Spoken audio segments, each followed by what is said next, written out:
Hey everybody, it is Chuck Barone on Thursday, August the 1st, 2024. Man, July went by quick, didn't it, guys? Man, it seems like it was just the 4th of July, and now here we are. Boom, it's August. We got the Hall of Fame game tonight, though, so the preseason for NFL kicks off. I'm going to be watching even though it's preseason. Got to get my football fix in. So what happens this time of year, guys? August kind of drags. September rolls around and you blink your eyes and it's Christmas. It just, the last part of the year for some reason just seems to go extra fast. So we're getting ready for that crazy times that you guys see these markets today.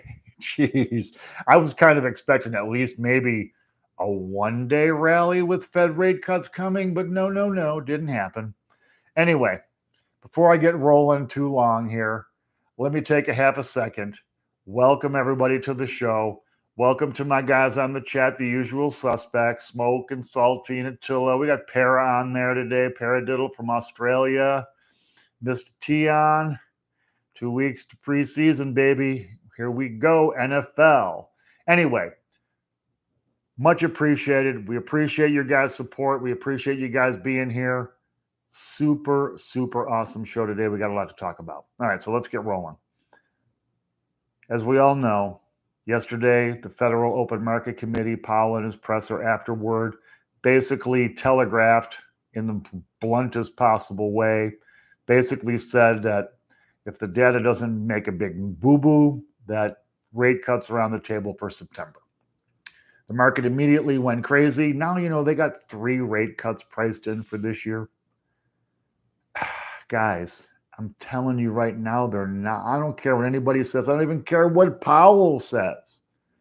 Not going to believe they're going to cut rates 3 times during an election. Not going to believe that. But anyway, so what happens now is Powell announces the rate cuts. I talked about this yesterday. I just thought the honeymoon would be a little more than a couple of hours. Talking about buying the rumor, selling the news. Well, I thought that the news would be in September when they decided to actually cut the rate. Okay, maybe that's the time the markets are going to turn around. Apparently, I didn't read that right because apparently yesterday was the news. So they're selling the news. Markets tanking today. Just a horrible day for the stock market across the board. Earnings not coming in where they really want them to. Even if they make the number like Apple did, they're talking about sales not so great for certain products. And all of this is coming with exceptions, right? And naturally, the market cracked. I wouldn't want to say crash, but it looks pretty bleak. Check these numbers. The Dow falls 494 points, 40,347. So it's a big decline for one day, but the number on the Dow is still pretty high. The NASDAQ falls 405 points, sitting at 17,194. NASDAQ been having it tough the last couple of weeks. The S&P falls 75. That's a big number for the S&P. 5446 on the S&P. So as you can see from the narrowest index, the Dow, to the broadest, stocks just in the crapper today. People feeling like, I don't know, maybe they're thinking the Fed rate cut means recession, because it very well could. The Fed doing their best to engineer this soft landing. You guys have all heard my opinion on that for a long time now. Soft landing, picture the Hindenburg, right, going up in flames. So we'll see if Powell can actually pull it off. I mean, I got to say, credit where it's due. He's not done a terrible job with this inflation. I'm sure there was a lot of temptation. I'm sure there was a lot of pressure on him to cut rates sooner than he has. They've kept rates elevated for now well more than a year at this 5.35% roughly. So you got to give Powell credit where it's due. They got the inflation from peaking out at 9 all the way down to 2.5 according to their index, their preferred. Let's see what CPI shows. We'll be getting that. We got some other data coming this week. Jobs tomorrow. That's going to be the big one. We got a lot of data today to talk about as well. So yeah, stocks down. Bond market, on the other hand, all the money that came out of stocks must have piled right into the bond market. Everybody looking to make capital gains like crazy. So bond buy and buy bonds. The 10-year comes down 13 basis points today. Now under 4% at 3.97%.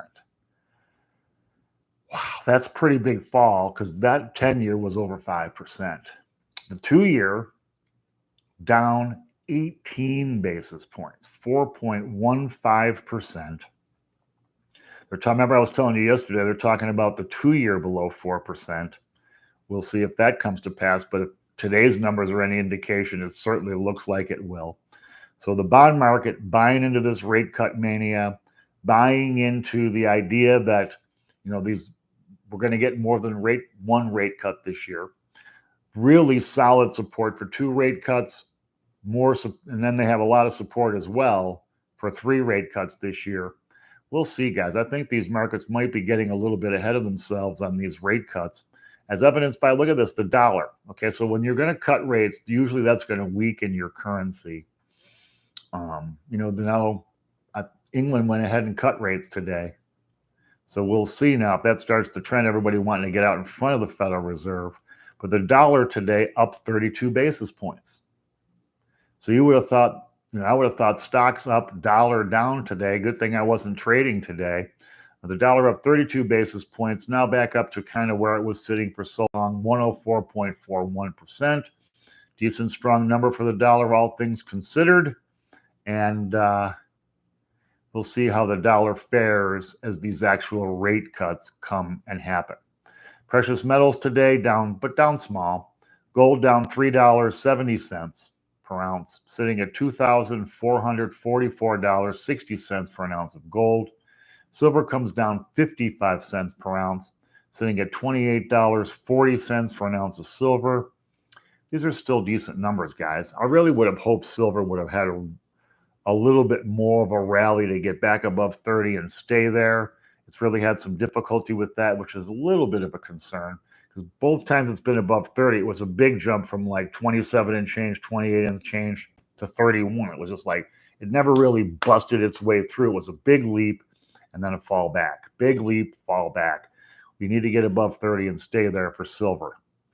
Oil today, down $1.05 per barrel. Oh, oil. $76.86 for a barrel of West Texas Intermediate. I'm telling you guys, oil's been overpriced. Going to be in that trough. You're going to see it soon enough. And once it gets in that trough, it should stay there for a little while. And Bitcoin, down $498 today, $64,158. We've talked about Bitcoin on the show many, many times as well, kind of being in the same situation as silver is, where it has some resistance. It hasn't been able to break through that resistance. So now it needs to get back down to support, bounce, and make another run. We'll see. Bitcoin kind of been a little bit choppy, even though a lot of news has been good. You got Trump talking about the government being into Bitcoin, buying Bitcoin for part of their reserves. Fascinating times, guys. It's going to really be interesting to see how all of this stuff finishes out this year. Okay, let's talk about data. Today, the big news, we got quite a bit of data today. Jobless claims was the number one agenda. Jobless claims up 14,000 from last week, sitting at 249,000 for this week. Analysts expected about 238,000. Not so great a number there. This is the highest number it's been since the fourth quarter of 2021. So jobless claims continuing to rise, although not a big spike. This does kind of give another green light, all clear, to Powell on cutting rates. The hot jobs market has been one of the bones the Fed's been feeling. They really felt like hot jobs market was driving wages, which then drives spending, which then drives inflation. Of course, we've talked about that a million times on the show. So this kind of gives Powell another thing to look at that shows it's time to start cutting rates. They don't want, the Fed has a very fine line to walk here, right, guys? If they're going to start cutting rates, they don't want to wait so long to cut rates that even the small rate cuts they're going to start with are not going to be enough to pull us back from a recession. So they're trying to engineer this soft landing. They're trying to time everything perfectly What could go wrong, right? But this jobless claims number certainly helps Powell, helps the Federal Reserve to point to these numbers and say, yes, we need to, get rates a little bit lower to help the economy. A lot of data today. We got the ISM index, the Service Managers Index, cratering again, manufacturing really heading into the toilet, guys. New number falling to 46.8 from 48.5. So really come down quite a bit. Now the way this index works, anything below 50 says manufacturing is contracting, shrinking. Anything above 50 shows growth. 48.5 is not a terrible number below 50, but now 46.8. Where do we go next year? It looks like manufacturing going to have some difficulty. Would not be surprised to see some of the layoffs that are coming involving the manufacturing sector.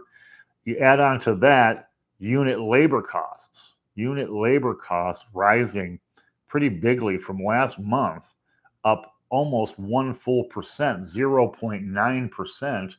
So the cost of labor going up for businesses now, because they were so greedy earlier in this inflation thing, with the greedflation that was going on, people pretty much maxed out on prices. So there's not a lot of room now for businesses to raise prices to make up for this additional cost of labor.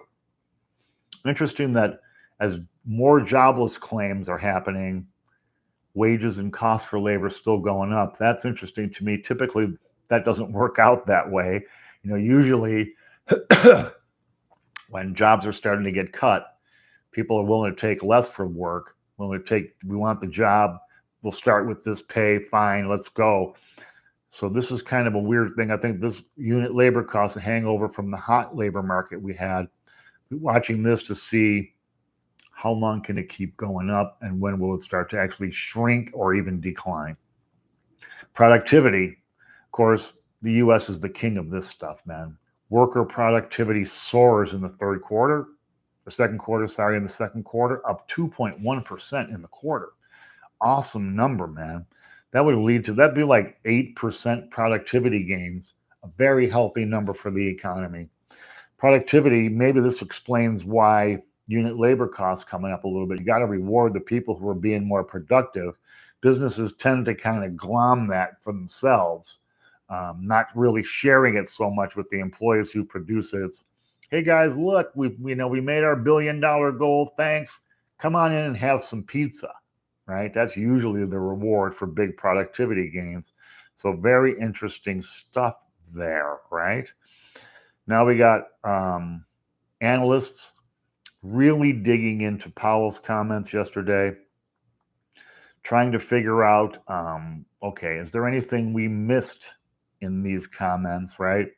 And basically, as I went through rereading them again today, what I noticed was, if you looked at the comment that everybody grabbed onto was, if the data doesn't change, blah, blah, the quote I read yesterday, rate cuts will be on the table in September. But they didn't continue to read on talking about there's no guarantee, we need this and that. So now I think today the reality of it sets in. The bond market's saying, yes, cuts are coming. Stock market doesn't look like so much they're believing in it, right? So it's going to be interesting to see if Powell actually pulls the trigger in September. Now, you guys know my feelings on this. I have serious doubts that Powell's going to have the stones to friggin' cut rates in the middle of a presidential race. And by the time they meet in September, it will be the heat of the fight, okay? And the guy you're going to piss off by cutting rates is Donald Trump, who is not a guy who's going to be very stoic about it and take it with a firm chin or whatever. He's going to be the guy screaming bloody murder, and he's going to get all however many millions of henchmen that are on Team Trump to parrot the same stuff. So tons of pressure on the Fed. Powell tried to talk about that a little bit, talking about how they only use the data. They're not trying to affect politics and blah, blah, blah, blah, blah. Who believes that crap, right? So really interesting stuff coming for Powell. We're going to see what he's really made of. Now, I got to give the guy props again, because he's really managed to be solid. And he didn't mangle up his language so much that the markets were confused like Greenspan used to do. He's not super loose like Bernanke was. So I think we're in pretty good hands here. You don't have to love all of his policies to say he did a pretty fair job with this inflation. He didn't tank the economy, which it would have been very easy for him to do. They raised rates as much as they had to. I got to admit, when they finished at 5.35, I thought they were a little bit short of the number they needed.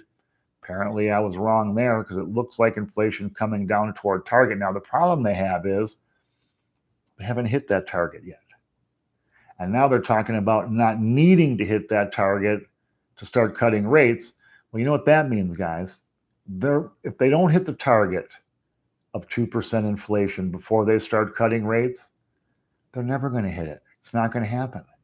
So we're going to always be stuck then with these elevated interest rates until a big recession comes. That might slow pricing down. It might cause prices to fall a little bit, but wow, craziest times ever. Now tomorrow's going to be the big finish for the week, because tomorrow we're going to get the jobs report, the non-farm payrolls. Interesting name. Basically, I call it the jobs report. How many jobs were created last month?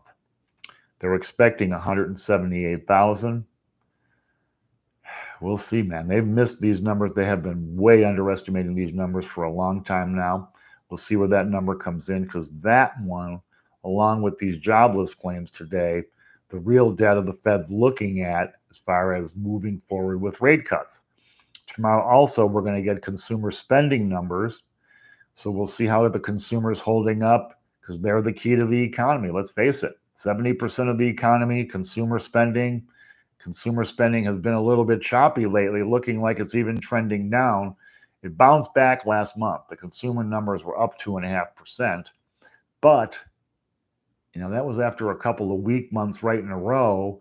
And again, what we're talking about here, consumers are spending more to get the same amount. It's not like they're spending more and getting more, right? It's like, okay, what used to cost $1,000 now costs $1,200, right? So they're spending the $1,200, but they're not getting anything additional for that extra $200 except the stuff they were already getting. So that kind of really makes it kind of weird, because spending's up, but sales, as you saw with iPhone, sales not so much up, because they're spending more to get the same stuff. Also, we're going to get consumer credit tomorrow. Consumer credit has been one of the banes of my existence. You guys have heard me screaming bloody murder about it a million freaking times.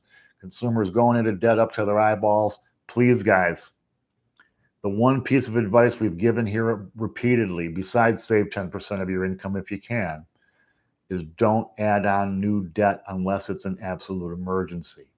If you have existing debt, do everything you can to chip away at it, even if it's an extra $5, $10, or $20 a month, man. Just chip away. If you don't add on, you chip away at that debt, before long, those payments are gone, and you're going to understand what true financial freedom feels like.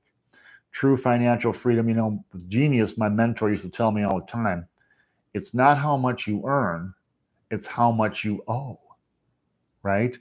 So a guy with a small nut at the end of the month is always going to do better than a guy with a big nut at the end of the month, because the big nut guy might make more, but he's got to spend way more just to keep the nose above water, right?